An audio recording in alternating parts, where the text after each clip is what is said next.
everybody. Welcome to the Everything is Fine, Nothing is Ruined podcast. As usual, I'm your host, Hassan, joined by Tristan. And, folks, we're continuing this journey where we watch a once beloved cartoon that stuck around for too long, too many episodes. Way too many. To the point that the voice actors, they just can't quite do the voices the way they used to. Introduce some new characters that people just aren't fans of. It depends who it is. Yeah. That's right, folks. We're continuing our trek through all of Fairly Odd Parents. Tristan, just like every week, let's hear it. Top episode, bottom episode of this season. Well, I mean, I don't know what to tell you, but I can't remember anything about the Fairly Odd Parents. I haven't watched that since I was about probably 22, I want to say. Maybe younger. Well, but then why, like, you had those recent videos on your YouTube channel about the movies, and you did that, like, Nick Stars Unite video. I did a what? I don't remember doing a Nick Stars Unite video. On your Quentin Reviewed YouTube channel. On my what review YouTube channel? Your Quentin Reviews. The name of your channel. It's not my YouTube channel. Your Quentin Reviews. I am not Quentin Reviews. No, I'm sorry to tell you. Were you under the impression that was Quentin Reviews? Yeah, no, you're... Okay, just a second here, Tristan. Yeah. Uh-huh. I got an image here. Yeah, you can get some time there. Yeah, I'll cut this out. No, see, that's you. That's clearly you. I don't see it. No, it's you. You're definitely... I don't know what you're talking about. Clearly, you love Fairly Odd Parents. You know, obtuse rubber goose, green moose, guava juice. Something... Chocolate cake, large fries, chocolate shake. Isn't that right? Giant snake, birthday cake, large fries, chocolate snake shake. There. Excellent. Yeah, I can't remember the whole spiel TV goes through. All I recall is that there's they do fun things and every week, and that's pretty good. It's a good, like, episodic show. I remember the hip hop artist Chip something. Yeah, that's right. I forgot about that. Yeah, Wanda and Cosmo and Wanda. Yep. Can't forget Poof, everyone's favorite. I don't remember Poof, actually. Sorry. It's a baby who's also a Fairly Odd Parent. I hate it. And then there was a dog who became one of Timmy's Fairly Odd Parents. Why would... sure, whatever. People don't like that show after a while. I remember Doug Dimmadome, the Dimmadome Dimmadome guy. I like him as in comparison to other notable Texans. And fuck. Oh, there's also Vicky. Yeah, that's the one. Yes. Yeah. Icky Vicky, thank you. Icky Vicky. Is that her chosen name? Did she choose to be called Icky Vicky? That's the song by that hip hop artist. That's right. Yeah. She has a younger sister who's in love with Timmy. Trixie? Is that right? Yes. Yep. Man. I know more about the show than I thought I did. Yeah, that's what I'm saying. Clearly, you're Quentin Reviews. Yeah. Oh, also, Butch Hartman's a piece of garbage. And that's why I hear. Sorry, Butch. If you're a big fan of my show, you shouldn't watch it. I don't know why I'd watch this, actually. Most of its catalog is not good. Tough Puppy, man. Tough Puppy sucked. Yeah, that's not good. I am not a Danny Phantom fan. Danny Phantom's okay. I like the concept. The concept I'm okay with. Like, I guess. It's a superhero kind of ghost thing. Like, there's some good theming there, but like when you actually start watching, it's like, that's kind of boring. Yeah. I know people have the hots for like the goth chick, and that's basically it. So. Yeah. Butch Hartman's style does not make any characters attractive to me. No, not really. I think it works for Fairly Odd Parents because no one is meant to be in that show. But the idea of people looking at her and being like, "Yeah, hots for this," What are you guys seeing? But Timmy's mom's got a big butt or something. Or is that Dexter's mom? That's Dexter's mom. You're thinking Dexter's mom, yes. Fucking Dexter's Lab's mom has got a giant ass. That's all we know and love about her. Thanks, Internet. I appreciate the fact that we have focused exclusively on this, like, homemaker's bottom. Thank you. There's nothing more notable about that? No? Okay, cool. Oh, wait, fuck. The Simpsons! Seasons oh, what? What? 21 and 22? Oh, yeah, right. We're doing... Yeah, by the way, happy anniversary. It's our 11th year doing this show. This is what we got for you.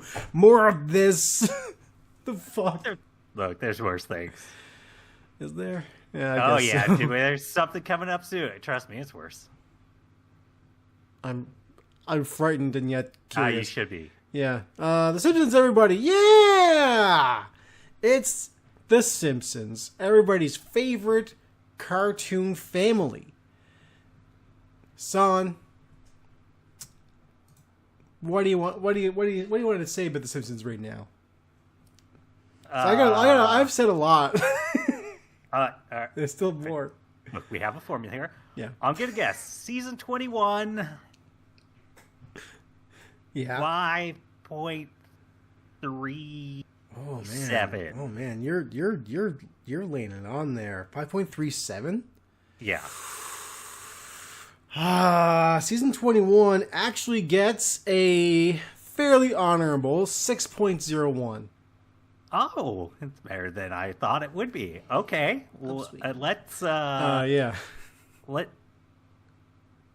I'm assuming no 10s. I feel like it's probably safe to assume not many 10s in these coming seasons. Yeah, that's a very safe bet. Okay. If anything, you can stop asking about 10s for the next 10 seasons or more. Oh, great. All right. Well, we've gone up a little bit since previous. Sounds like so. We have. Let's hear about the best episode of this season then, and why this is a slight upward move. All right. So, the best episodes this season, man. So there's a lot of This one's hard. This was a hard season to really gauge which one was actually my best / favorite of them all. So worst one's pretty easy, but the best one. So it ended up being season 21, episode 11, $1 Million Maybe. And it got an 8 out of 10, and here's why. This is a pretty good Marge and Homer episode. The plot of this one is pretty easy. They have this whole spiel, this whole shtick, this whole routine they're going to do at their cousin's wedding. I think it's Marge's cousin, if I recall. And basically, it's like a you say tomato, I say tomato kind of thing, right? And with that, it's like it's a fun show-stealing bit. Homer gets a fortune cookie that's like, hey, it's your luckiest day, motherfucker. Like, go out and get more fortune cookies or go win the lottery, that kind of shit. And he gets proven right that, yeah, today's actually his luckiest day. And so he goes out and buys the lottery ticket. But to get that lottery ticket for like the $1 million prize, there's a massive lineup. And he ends up missing the wedding reception, and that leaves Marge on her own to do the bit by herself, which is just one side of the whole. It's a duet. So you say tomato, you say potato. Let's call the whole thing officially on. Kind of thing. It's really sad. But the trick here is that in this episode, Homer actually does win the lottery. Like he gets $1 million essentially. That's after taxes. It's like $685,000, but whatever. Yeah, so he gets the money, and he starts being like, well, I can't tell Marge I won this money, because she'll know, because like it's like, oh, we're looking for our ticket holder, because Homer was on his way to the reception and careened off a cliff and went into a coma for 2 days. And they're like, oh, we're looking for the ticket holder, and he bought the ticket at exactly 7:07 p.m. And Marge's like, well, that's exactly the time where I was bombing on stage. And he like, ugh! Can't tell her. So he gets Barney to claim the money, and he then starts like hiding the fact that he's a millionaire by just kind of buying things and leaving them in places where where the family can find them.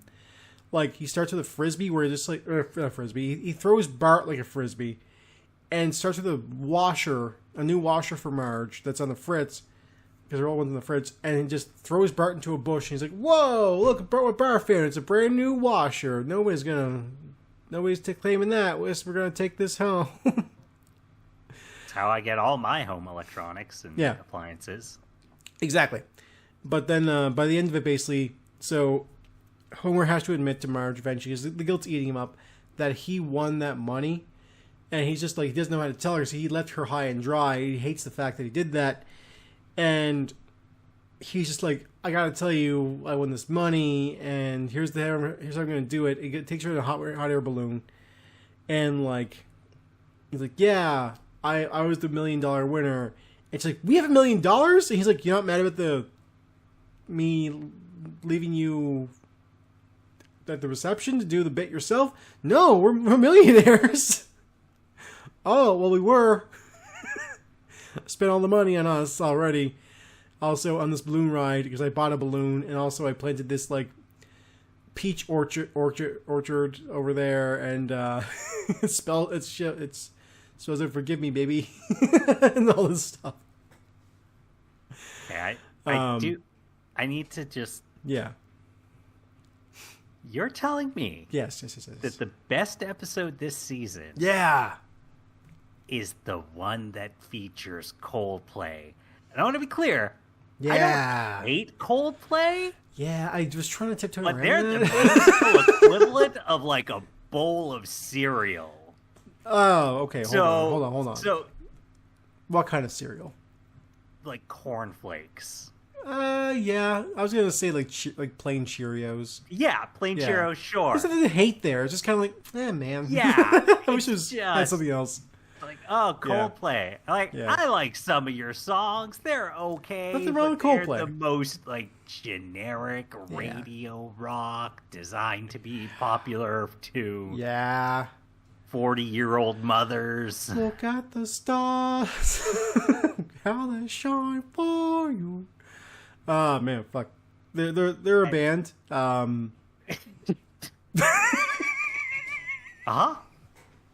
That's the review of their next album. Just their band. A band!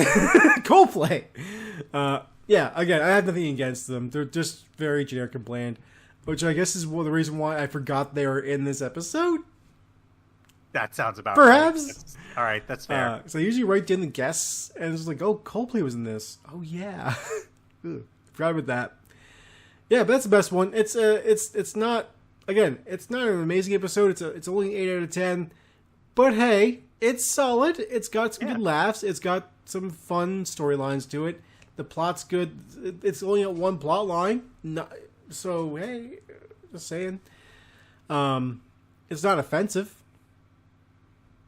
So that's good. Just like Coldplay. It is the Coldplay of episodes, yes. All right, let's stop dunking on them and hear about the worst episode this season. I don't want to talk about this one. It's not even like...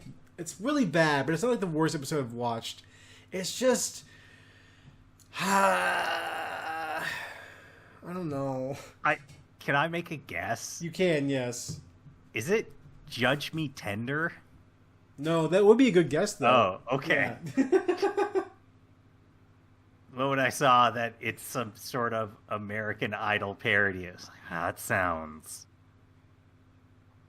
like garbage. Yeah, it's not very good. That one's not great, but I mean, like, it's That one's a 5 out of 10. It's just a very mediocre like Moe story. Who cares with that one? No. Unfortunately, the worst episode. Season 21, episode 16. The greatest story ever doed. Oh, no. I was worried it was going to be this one, but didn't want to say it. Why were you worried, Hassan? Oh, Why were you worried about that? Talks about them going to Jerusalem. What? Where's Jerusalem in, Hassan? This place called Israel. Oh, yeah. What's going on in Israel right now? Stuff. Real contentious stuff, you know? Yeah. This episode fucking does not hold up in the slightest. Especially because here's probably one of the most tasteless jokes I've seen in a long time. They're going through the airport and they walk past a place called the Gaza Strip Club. It's a strip club themed around the Gaza Strip. Nice. Yeah, and yeah, you hear explosion. It's not good. This has Sacha Baron Cohen. I thought I liked Sacha Baron Cohen. I think I hate Sacha Baron Cohen. I'm pretty sure I hate this guy now. Sacha Baron Cohen has really good bits, but yeah, as an actual just individual, he sucks. Yeah. And outside of him really committing to certain characters, he's not an interesting comedian. He's not. His written movies are not funny. No, not at all. So this episode is a 1 out of 10. The plot is basically, surprising, no one. The plot is basically that, so Ned kind of wants to save Homer, like spiritually, and he is like, hey, the church group and I are going to Israel soon, to the Holy Land. You and your family should come with us. And Homer's like, no, I don't want to do that. That's stupid. And Marge is like, no, we're going because that sounds like a pretty good trip. Like, what can go wrong here?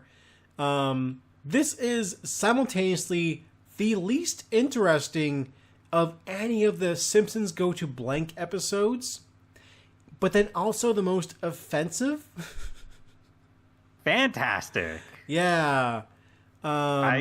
Hey, at least they don't have some sort of extended sequence where they're pro-Mossad, right? No, they don't have that. Oh, thank God. They do have extended sequences where, like, multiple people believe they're Jesus Christ. Okay, sure. Yeah, it's a whole thing. Yeah. It's quite bad. Oh, no, I was about to say, didn't they already have a big moment with that? But it's a character who believed they were Michael Jackson. That's what I'm thinking. Season 3, episode 1, yes. Which is actually a far more interesting plot. Yeah, they actually... That's going to come in a later season. They brought that back, by the way. Like, that character, sort of, kind of. Not for a whole thing. Yeah, not for a whole thing, but just like a little offshoot. Like, oh, we had this crazy guy who thinks he's Michael Jackson. It's a whole thing. Anyway. Okay. Yeah. Yeah. This episode's not very good. It's even hard. Okay, it's hard for me to really say what's not good about it. It really comes down to Sacha Baron Cohen just fucking sucks in this role. Like, they let him do the Ricky Gervais thing where they just let him riff and let him go, and you can't let him do that. He just just doesn't work. Yeah, that's the thing. His characters work by him taking those things so far because the characters he plays, they are eccentric, slight weirdos, and so in the real world, that's great. That works. in a cartoon where everybody is already kind of an eccentric weirdo, it's just like, oh, no, this is just an annoying version of a real person and not interesting. Yeah, so he plays as Jakob the tour guide. So we see a lot of him, unfortunately. And he's just, like, screaming at people in Hebrew and, like, telling people to shut up randomly. And, like, it's really just annoying and just dumb. And there's just all these really, really bad, like, Israel jokes. Like, just mostly Jew jokes. There's one called the Transreformers, which is basically Transformers who are just Jewish reformists. And, yeah...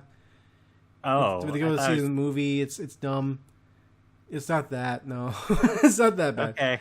It's just dumb. It's just bad. It's boring. The worst thing is, I think the worst thing about the episode is that it's boring as shit to watch. Like, at one point, Homer thinks that Ned has fled the city of Jerusalem to go out into the desert. And he takes off on a camel. And that's not the case. Ned's still in the city. And Homer in the desert should be the remainder of the plot line, but it's more so he, like, has another spirit quest kind of thing, thinks he's Jesus and comes back and proclaims himself the Messiah. And, like, it's just such a... there's just so much happening here. Like, it goes from, like, thing to thing to thing. It originally is about Homer just kind of, like, ruining this trip for Ned, because this is Ned's big thing. This is Ned's Disneyland. And Homer is here being like, that's dumb, that's lame, I hate this. Here's hot dogs. USA. kind of shit. And it's like, part of that is what the show is. And that's fun, that's funny. That could be a thing. But then, like, that's the only thing they got for their part of it. And then they go like, well, what else can we do in this? Homer gets lost in the desert. Okay, yeah. And then he believes the Messiah. Yeah, of course, it makes perfect sense. Let's just keep throwing shit at the wall and see if it sticks. None of it stuck. Let's just pick it up and smear it. Hopefully it stays. Yeah, this is a bad episode. They did not... whatever happened here, it just doesn't work. Avoid it. It's one of the ones where, like, I can't even say, like, you should watch this because it's so bad. This is just, it's so just, don't bother. Don't waste your fucking time with this one. Yeah, it checks out. Yeah. All right. Yeah. Well, then, the episode that I want to discuss is episode 21. I'm not sure what this is supposed to be a pun on. Mo Letter Blues. And according to Wikipedia, the plot is Homer, Reverend Lovejoy, and Apu receive a letter from Mo that he will steal one of their wives. And that just makes no sense as a plot to me. Yeah. Where we know Mo can be... Yes. A good person, that he is capable of having, non-destructive relations. But also, this is season 21, and I'm pretty sure Mo was there from season 1, so we have spent 21 seasons with him just being this, very abrasive, very curt bartender. And so, in particular...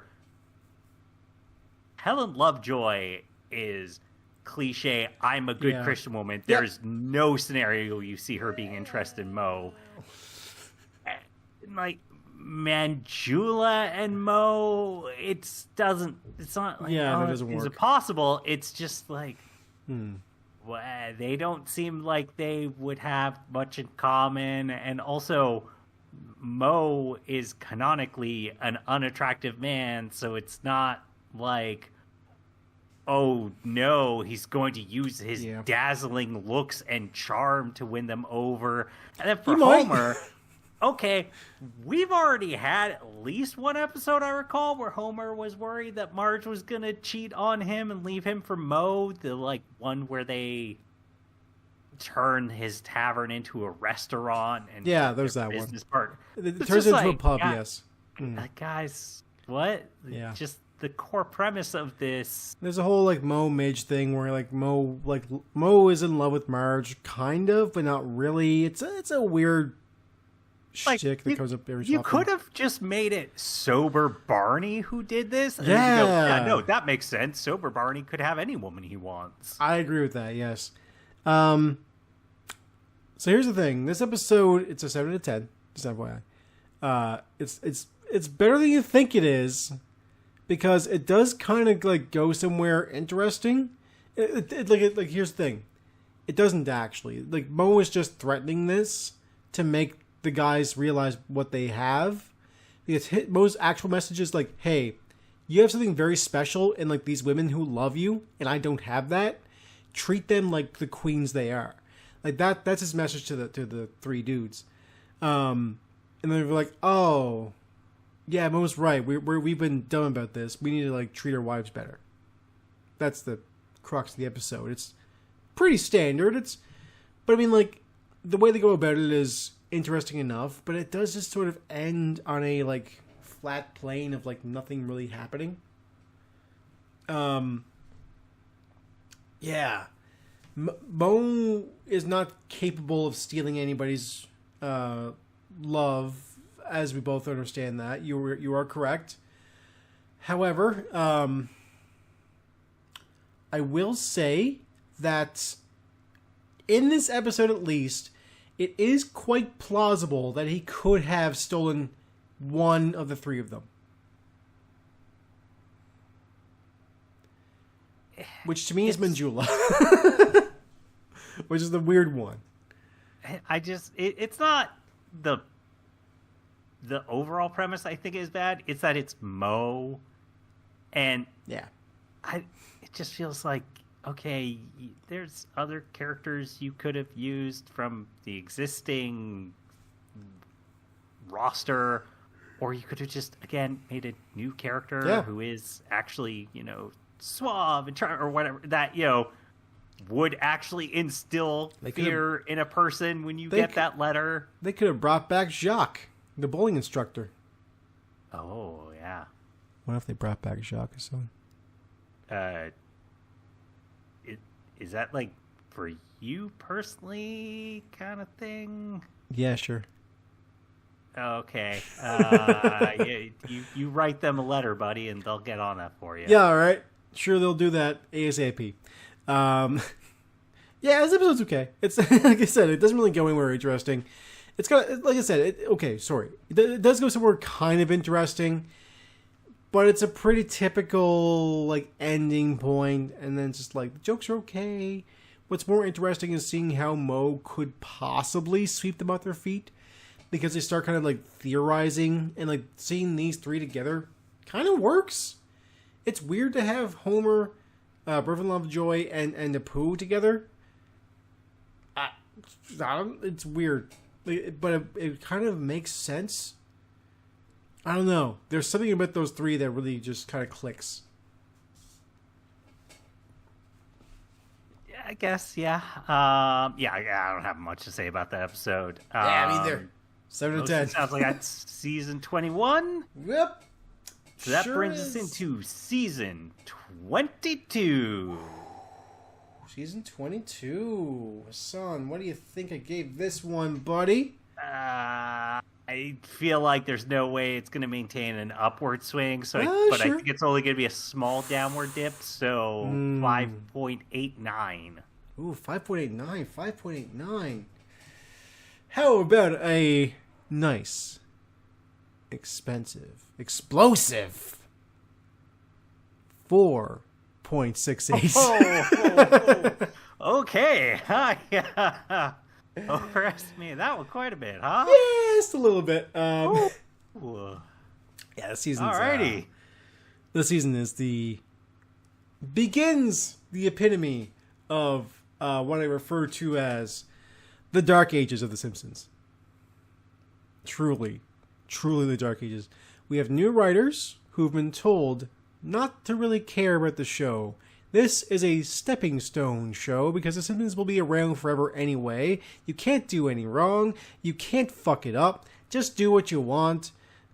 and just write the most basic bland shit, get your name on the credits of The Simpsons, say, hey, I wrote for the fucking Simpsons, and you can go anywhere else. Stepping Stone show. Okay. That's the feel of it for sure. So. Mm-hmm. We're going to start with the bad episode then. Sure. Assuming, you already said, but fairly safe to say there's no 10s. Yeah. Okay, I'm going to take a guess here, only because I see a certain person. Is the worst episode Angry Dad: the movie? No, not at all. All right, so... No, that one's actually okay. Tristan, look me in the eyes. Mm-hmm. So what you're telling me is Ricky Gervais is not in the worst episode of the season. You, in fact, like Ricky Gervais. Yeah? No. You like him? You find his comedy good now? You finally understand that you can't...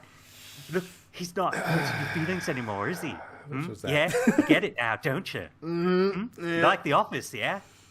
Luckily, he's only at the very, very end of the episode. However, because of that, I did rank that one like 2 points lower. I also need to highlight one other thing. It also features Russell Brand. So you're telling me an episode with both Ricky Gervais and Russell Brand. This is because not the worst episode. Russell Brand at least plays a character. He's not even notable. Saying, this better be a damn bad episode you're bringing up. It is. It's very, very bad. So, Angry Dad the movie is whatever. It's 7 out of 10. Like I said. Whatever. The worst one... Oh. I loathe this episode. The worst one is, for sure, Season 22, Episode 9, Donnie Fatso. Don't get the joke, but okay. Donnie Brasco. Oh. Yeah. There you go. Homer goes under. It's just the plot of Donnie Brasco. He goes under as an undercover cop for the against the mob for the cops. It's a whole thing. He's in jail. Blah blah blah blah blah. So what begins as a really good, well, not really good, but like a standard, okay enough Donnie Brasco parody takes a massive fucking left turn and kills off Fat Tony. Like, permanently? Sort of. We're getting there. Kills him off. Kills off Fat Tony. And then, in an extreme fit of cowardice, they create a brand new character named Fit Tony. And then, in an even extremer fit of cowardice, they have a quick epilogue where Fit Tony was so stressed out about the job of running the mob in Springfield, he ate too much and became Fat Tony anyway. Same voice actor as Yes, Fat Tony? Yes, still Joe Mantegna, yeah. Of course it is. The only way that would be an acceptable bit and joke is just if it was like, oh, this is how this family has been going back several generations. If it was like, oh yeah, no, same thing happened to Fat Tony's dad. He used to be, Fat Tony also used to not be Fat Tony, but the job did it. And his dad was the same. He was, and they'd be like, okay, it's kind of at least an interesting concept of like, there will always be a Fat Tony as the head of this as the head of this family and mafia, because it's just some weird. Yeah. The universe must balance things this way. Yep. Yeah, so this episode would have been just like a 3 out of 10, not very good, kind of move on with your life sort of episode, until the very end where they pull this it's like a 2-minute long sequence. It's like 2 minutes of them fucking up their own world and then quickly fixing it like we caught them doing drugs in the bathroom. It's crazy. Like they're literally trying to flush the weed. Yeah, it's also just... So, season 22. Yeah.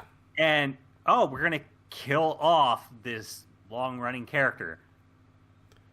that should have impact and Yeah, consequences. shouldn't it? You know, I mean, it's only Fat Tony, so I don't want to say like spark emotions, but he's a beloved should be character. weight to Yeah. it. So the idea that you do that and like you were saying, just cowardly kind of pull your parachute and go, haha, not really. Nah, sorry, yeah. Like why do it at all? Like, there's a somewhat of a precedence in like season 5 or 7? I think it's 7. The one where they have like the actual Seymour Skinner come back, and they have like Armin Tanzarian and all that stuff, and they literally run the actual Skinner out on the rails. Like there's that does kind of set a precedence where they can do this stuff, but that was a whole built up. Like that was like the old Skinner comes back at the very beginning of the episode, and it's a whole thing about discovering what Seymour Skinner actually did with his life before he became principal of the Springfield Elementary School. All this stuff, like it's a whole episode, not 2 fucking minutes at the end of the episode that where they freak out a little bit. Again, they flush the weed like for no reason. That's what they're doing.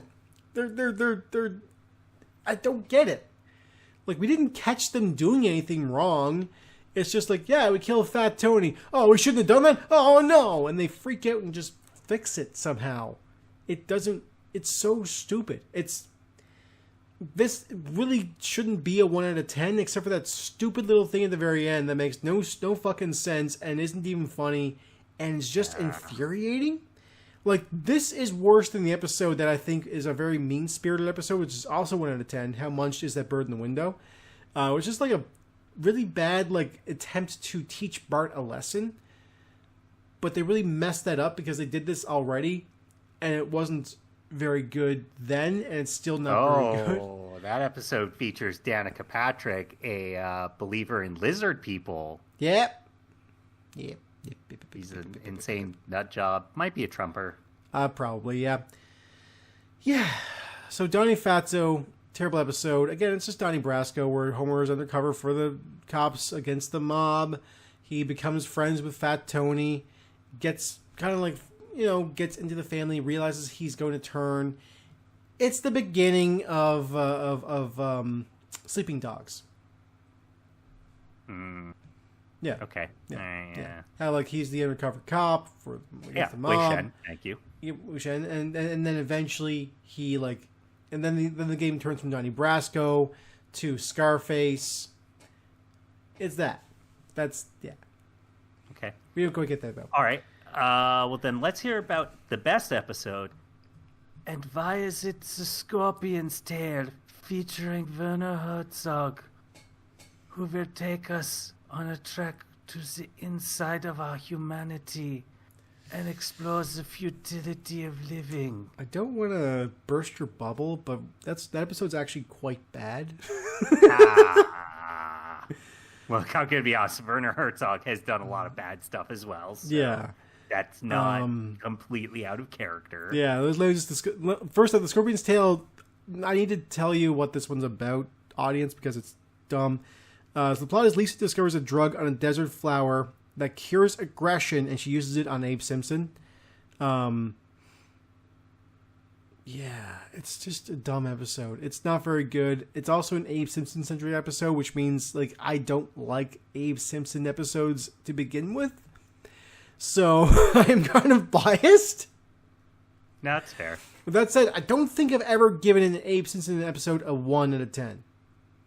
As an FYI.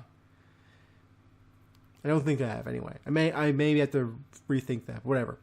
No, so the best episode of this season is season 22, episode 21, 500 Keys. All right. So what this episode is basically, it's an 8 out of 10. So it gets 8 out of 10 because it's quite a fun episode. Yeah, so it's, how can I put this? There's a lot happening. There's a lot happening in this episode, so they just find a pencil. A big fucking ball of keys that basically just like is tangled up, and they realize that they have keys to every place in Springfield somehow.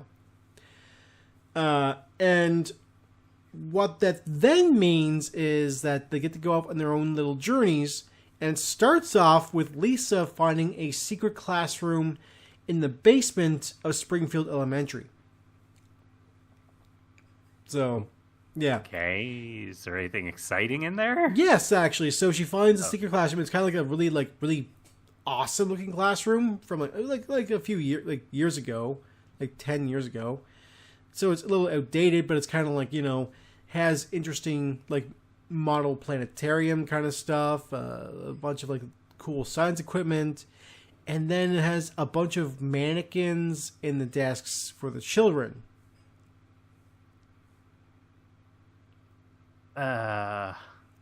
What? Yeah. So, that's that's one plot line. We'll come back to that one.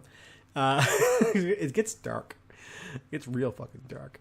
Bart gets a key. He starts using the keys to try and pull pranks, but his pranks end up being good deeds, and he actually ends up getting the key to the city anyway. Homer gets a set of car keys, and I can't remember where that one goes particularly, but it doesn't really matter that much. No. Homer gets the keys to the Duff blimp. That's what it is. Yeah. Yeah. That one's okay. And Marge finds a wind-up toy key for the Pootie Toot Express, which is a little train that farts. Okay. They're trying here. It's a 4.68 out of 10 this season, so like, they're trying. They're hard, but Sorry, what? It's an actual full-size train? No, toy train. Toy train. And it's in the Simpsons house? Yeah, it is. But they never used it because they lost the key to the train that's a wind-up, toy. Okay. Yep. Huh. No further questions. All right, great. So, first off, let me just say, all plot lines in this episode kind of converge. So, that's pretty good. I do like a converging plot line when they have multiple things happening. As long as they meet at the end in some way, it's usually okay. There is one I can think of at the top of my head where it's a whole thing where like Mr. Burns becomes Batman. Where that one does converge, and it's like, get the fuck, who fucking cares? Yeah. So he becomes Fruit Batman. Yeah. That's a whole different episode, though. We're not talking about that one. But this episode basically has Lisa discovering that there's this whole thing where she learns of Bus 23. Or I guess, yeah. Bus 23 was driven by Otto, who accidentally drove it over an icy bridge and into the lake, killing everyone inside, except for Otto. Or so you think, Hassan, because there's a plot twist here. And it turns out this is actually a conspiracy set by Seymour Skinner and Superintendent Chalmers to actually make Otto just kind of be the patsy, the scapegoat of this situation. Because what that classroom was, because Lisa tries to go back but finds it boarded up. Or, well, bookcases in front of it kind of thing. When she realizes what it actually is they try to be a magnet school for like, higher education and learning that kind of stuff. But in order to get the funding, they had to kind of like prove that they could have that already. But they had the funding, but they basically had to like Skinner fucked up and spent the money in the wrong direction and lost all the money. Okay. So they had to just kind of like wing it, because they didn't want to go to jail for like years because they committed tax fraud, essentially. Or fraud in general. And they basically just kind of like made a magnet school classroom, put mannequins in there, and said, good enough, took some pictures, on your way. And then they put those mannequins in the bus with Otto and told him to drive them back to the store because they're renting the mannequins. So Otto knows they're mannequins. Otto is high as shit all the time. So Otto does not understand they're the mannequins. But that means then Otto thinks he is responsible for the death of 23 people. Yes. That's... Sucks. That's a weird thing to do to a character. It is, isn't it? Especially Otto. So what ends up happening here is that to prove the existence of Bus 23, they found out where it went off the bridge. And Lisa has to go and dive for the bus. And she finds that they're all mannequins and all this stuff. It's like, okay, what's this here? Why is this happening? That kind of thing. And then the way this kind of converges is that Bart is with her, uses the key to kind of like get her into the bus. She has the key to like wedge her way into it to save her from the rapids in the river, lake, river. It doesn't matter. Basically, Homer has to come down to try and like save her in the blimp, but at the same time, the Pootie Toot Express knocks down a tree next to her so that she can have leverage and like lift herself up to get Homer's hand. It's It does converge. It actually converges really nicely. And that's sort of why I gave it an 8. Because I was quite sick at this point of having so many episodes where these disparate plots just wander off in random directions, end in their own little threads, and then never really come back to the middle. And they finally tied it up. Kind of sounds like Paddington 2 did this ending, but much better. I actually never watched Paddington 2, just the first one.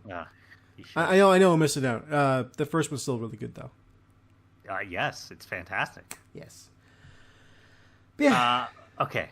Well, then, the episode I want to talk about is season 22, episode 5, Lisa Simpson, This Isn't Your Life. Oh, okay.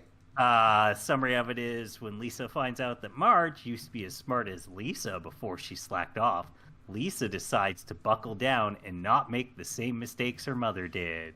And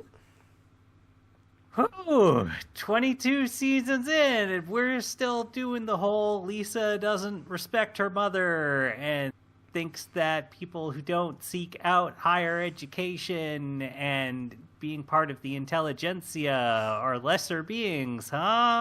Yeah, basically. Okay. 22 seasons in, it's still doing this plot line. Let me point out. We're not just still doing this kind of shit. This is the epitome of it. Like, this is the Dark Ages where everybody is flanderized. Everybody. This is peak Lisa being a stupid asshole but being smart. The peak of it. Like, this is the pinnacle. Like, this whole section of the Dark Ages is just Lisa is a jerk about how smart she is every time. They Meg Griffined her so bad, it sucks. And this episode really proves it, by the way. Yeah, by the way, 6 out of 10. Okay, all right. There's a couple of nuggets here that they're okay. I'll point out. This is just one of those things where, and I don't know, maybe it's because my day job, I have to look at a lot of data, look at, these clients in this region act this way, and these and this. So I often find myself very curious of wishing that I could kind of get similar data in weird situations like this, where like I look at this and go, okay, so this episode came out November 14th, 2010. Yep. So it's like, okay, there's still a good amount of people in 2010 who would have had cable television. This is still, Netflix exists, but, you can't... It wasn't the peak of Netflix, really just get by on Netflix. Like, you could definitely get by as a cord cutter. Yeah. But you're kind of supplementing that with a lot of like piracy, probably. Probably, yeah. Just other ways of accessing media. But I still, it's like, okay, there's a good amount of people who still have cable. Yeah. But with that being said, like, how many people watching that episode are not people who have basically seen near every other episode before this, right? How many people in 2010 were 12, 13, and they've basically only seen The Simpsons via reruns? So this might be, the first time that they've encountered this plot point, and it's interesting to them. Because as somebody who probably first started watching The Simpsons somewheres around the late 90s, early 2000s, sure, for me or you and I, we're sitting here going like, this episode's terrible. Who wants this? This plot point we've seen so many times. Like you said, they Family Guy'd it, and I think that's another thing too. Of like, it's not just The Simpsons. It is. Yeah, there are other contemporary cartoons that you've seen these similar moments where it's just like, I don't know, this just doesn't seem that interesting anymore. And it's one of those things of, well, are they writing this because they are going, like, yeah, but a lot of our audience hasn't? I find that hard to believe, but if that's not the case, I find it insane that they did this, that a group of, I'm going to guess, at least 12 people on the writing team, plus, the sort of directors, whatever. Yeah. All these people, this conversation, you're kind like, really, you guys didn't just go, no, can't we do something else? We've done that before. That's so uninteresting now. We've had this character dynamic before. We've resolved this literal emotional and relationship hurdle multiple times. Oh, yeah. Please, guys, anything else? Please. Yeah, that's the thing. And this happens often enough throughout, especially in the dark ages of The Simpsons. If we're saying the golden era is between seasons, like, let's give it a pass and say 1 to 10 to 11. Let's say around there. That big chunk that big chunk from 89 to like 2002. That's like golden era Simpsons. This stuff is like from 2010 until about 2012, like 2022 roughly. It's dark ages shit. There are nuggets of good stuff here or there, and this one is kind of one of them. But this is not an episode where I could say the plotline is fresh or something we haven't seen before.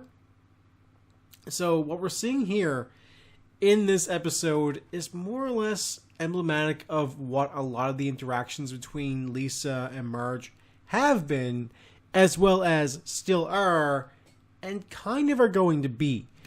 I'll even say in like later seasons, this is still kind of a plot line about this. It's just handled a little better later on. Yeah, it's weird. It's not great. No, and again, I'd love to know, what data do they have that is just telling them, no, this still works. No, our audience will be fine with this. The one thing that does work for this episode, because like I said, it's a 6 out of 10. This episode works in one way, and it's that Lisa realizes that, like, once she realizes that, like, that the Marge is doing the Academy's laundry for them to keep her in the Academy, she realizes how important her mother is, as well as like more menial labor actually is. It's not just all about, if you're the smartest, you get the best job, if you're all this stuff. It's like sometimes we need people at the very bottom doing their thing to keep things afloat, because Lisa wouldn't be in the Academy if it wasn't for her mother doing the laundry, their laundry specifically. So that's kind of the message this goes for. it sort of hits it, and it's like the message at the end is like, oh, okay, yeah. But it's not quite there. There's just something where it doesn't really hit the nail on the head correctly at the very end. So, yeah, I mean, what you're touching on there of like them having already done this plot line so many times and still remaining to do it. Yeah, we've been here a few times in the past to this point, and this is nothing new, but at least it's new writers trying to do stuff for the past. Which I hate saying that because, like, we eventually get some really good stuff later on when they actually stop trying to do that, which is the key. But this is the new writing team trying to be emblematic of what came before. And they know that, hey, what happens with The Simpsons is Lisa's a smarty pants, doesn't understand how good she has it, and Marge works really hard for her family to make sure they have everything they need. That's the Simpsons dynamic. But that's based off of historical data of, like, this is just how The Simpsons is. Don't try and do anything different. Yeah, I don't know. Just do a Matilda parody instead or something. I don't know. Yeah, sure. That would not be a bad idea, actually. That could have worked. I was trying to think of, like, what are movies about young girls, and Matilda came to mind. Matilda, Harriet the Spy,